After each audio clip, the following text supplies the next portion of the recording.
부동산 가압류에서 제일 중요한 거는 가압류의 부동산을 찾는 거예요. 민사소송 안에 이제 사실조회라는 이제 제도가 있어요. 법원에서 통신사에다가 이제 사실조회를 하고요. 통신사에서는 이름과 휴대전화를 토대로 주민번호와 주소를 회신을 해줍니다. 그 주소지에 부동산 등기부 등본을 한번 떼보면 되겠죠. 그 등기부에 또 자가로 되어 있다고 하면 부동산에 대해서 가압류를 진행할 수 있을 겁니다.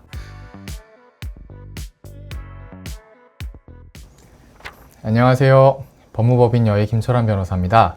요즘에 이제 부동산 가압류에 관해서 문의를 주는 분들이 많이 계신데요. 지금 이제 가압류 가처분 시리즈에 대해서 연재 영상을 올리고 있고요. 이번에는 부동산 가압류에 대해서 한번 자세히 설명을 드려보도록 하겠습니다.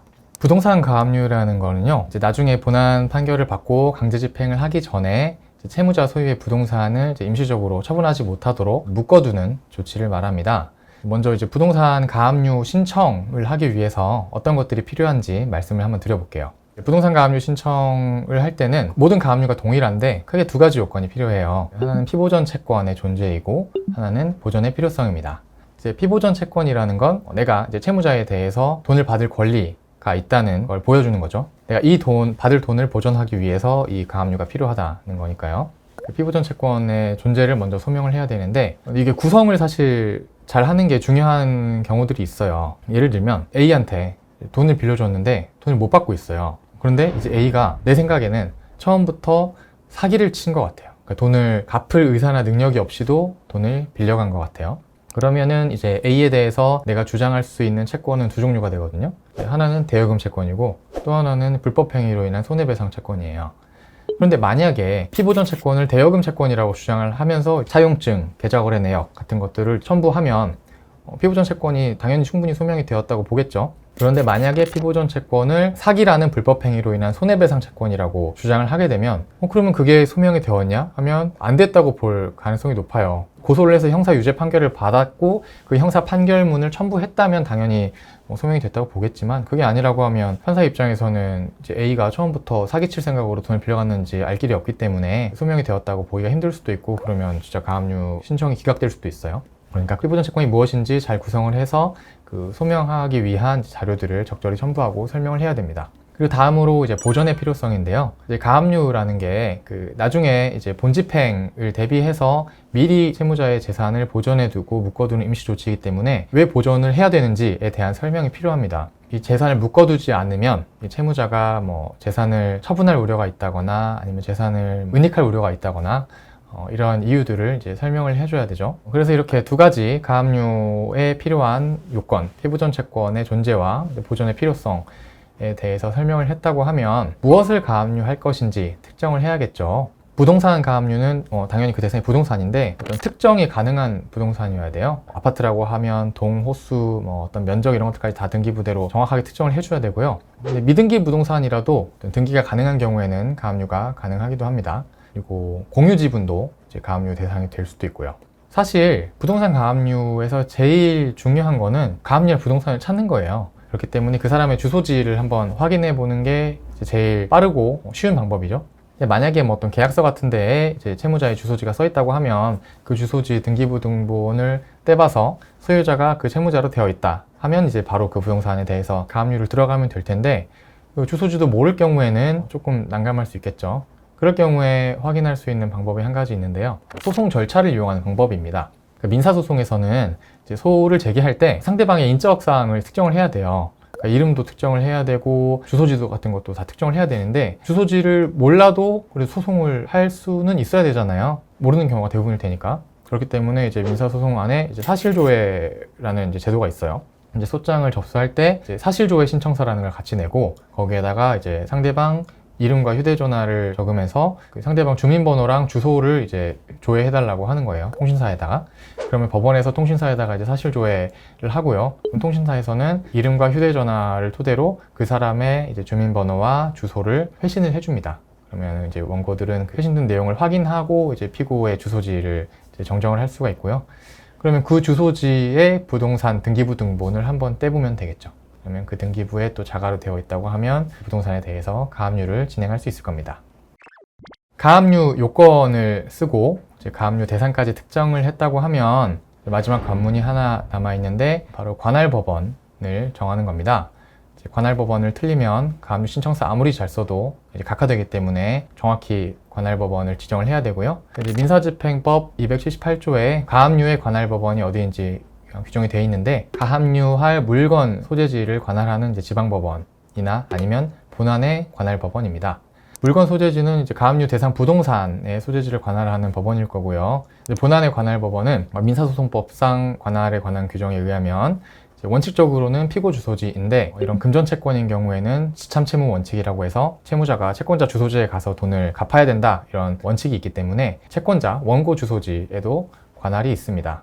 그렇기 때문에 애매하고 잘 모를 때는 그냥 자기 집 가까운 관할법원에 가압류 신청서를 제출하는 것도 한 방법이겠죠. 이렇게 관할법원이 여러 곳에 있는 걸 활용할 수 있는 방법이 있는데, 예를 들면 이제 채권자 주소지의 관할법원에다 가압류 신청서를 냈다가 기각이 됐어요. 그러면은 가압류할 부동산 소재지 관할법원에다가 가압류 신청서를 다시 내볼 수도 있습니다. 가압류 기각 사유가 명백하다면 굳이 그럴 필요는 없겠지만, 애매한 경우에는 그게 판사님들도 사람인지라 다 판단이 다를 수 있거든요. 그렇기 때문에 간혹 이 법원에서는 기각 결정을 받았는데 저 법원에서는 인용 결정을 받는 경우들도 꽤 있습니다. 이렇게 해서 가압류 신청서를 제출을 했으면 이제 그 다음으로 어떤 절차들이 이루어지는지 한번 말씀을 드려볼게요. 가압류 신청서를 낼 때 인지액, 송달료, 등록 면허세, 지방교육세 같은 이제 비용들을 납부를 해야 되고요. 판사님이 그 가압류 신청서를 검토해서 이유가 있다고 판단하면 인용 결정을 내릴 텐데, 인용 결정을 내리기 전에 담보제공명령이라는 걸 내립니다. 담보제공명령은 가압류라는 게 채무자의 얘기를 들어보지 않고 채권자의 일방적인 주장만으로 결정을 내리는 거기 때문에, 채권자가 마음만 먹으면 얼마든지 이제 허위 주장으로 가압류를 받아낼 수도 있거든요. 그러니까 채무자에게 발생할 수 있는 손해를 담보할 수 있는 돈을 미리 법원에 내라는 겁니다. 근데 이런 담보 제공을 하는 방식은 이제 크게 두 가지인데요. 하나는 현금 공탁이고, 하나는 이제 공탁보증보험증권으로 제출하는 방식입니다. 근데 그 부동산 가압류 같은 경우에는 실무상 청구 금액의 한 10% 정도를 이제 공탁보증보험증권으로 제출하라고 담보 제공 명령이 많이 나옵니다. 이렇게 담보 제공을 하게 되면 이제 바로 부동산 가압류 결정이 나오는데요. 이제 부동산 가압류 결정이 나왔다고 해서 이제 바로 가압류가 됐냐 하면 그건 아니고요. 집행이라는 걸 별도로 해야 됩니다. 부동산 가압류 같은 경우는 등기부에 가압류 등기가 되는 게 집행이겠죠. 이제 법원에서는 이제 가압류 결정을 하고 나서 등기 촉탁이라는 걸 하고요. 그러면 그 등기 촉탁을 받아서 이제 등기관이 가압류 등기 기입을 하게 됩니다. 그러면 비로소 가압류 집행이 이루어지는 거겠죠. 그리고 나서 이제 채무자에게도 가압류 결정문은 별도로 송달을 해줍니다. 물론 부동산 가압류라는 게 본집행을 위해서 미리 이제 묶어두는 목적도 있지만, 상대방에 대한 압박용으로 하는 경우도 사실 실무상 많이 있어요. 그 압박이 되려면 상대방, 채무자가 이제 부동산 가압류가 됐다는 사실을 알아야 되잖아요. 의뢰인분들이 그러면 가압류 결정문이 언제 송달되냐라고 많이들 물어보시더라고요. 가압류 결정문 송달 시점은 법원마다 다른데, 빠르면 이제 보통 가압류 결정되고 나서 한 일주일 내에 송달을 시켜주는 경우도 있고요. 길면 한두 달까지 걸리는 경우도 있습니다. 이제 부동산 가압류 이제 결정을 받고 집행까지 되면 본안소송을 해야겠죠.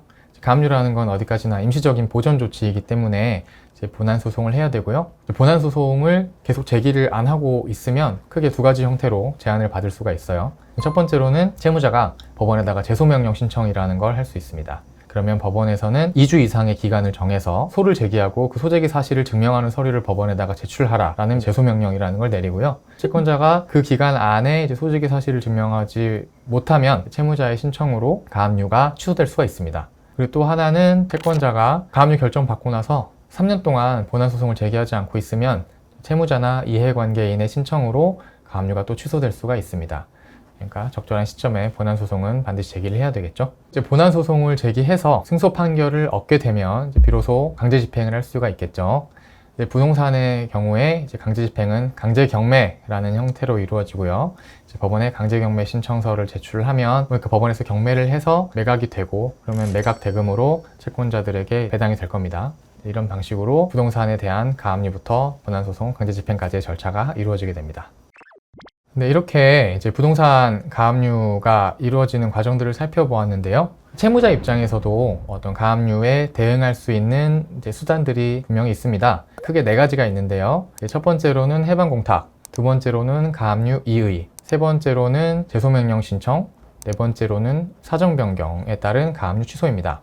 첫 번째 해방 공탁은 말 그대로 이 가압류에서 해방되기 위해서 공탁금을 내라는 거예요. 즉 법원에서 보통 가압류 결정을 내릴 때 채무자는 청구금액 상당의 돈을 공탁하고 집행정지나 취소를 신청할 수 있다라고 주문을 같이 내려주거든요. 그래서 청구금액의 상당의 돈을 공탁하고 가압류 취소를 할 수가 있고요. 그게 가장 즉각적으로 쉽게 가압류에서 벗어나는 방법입니다.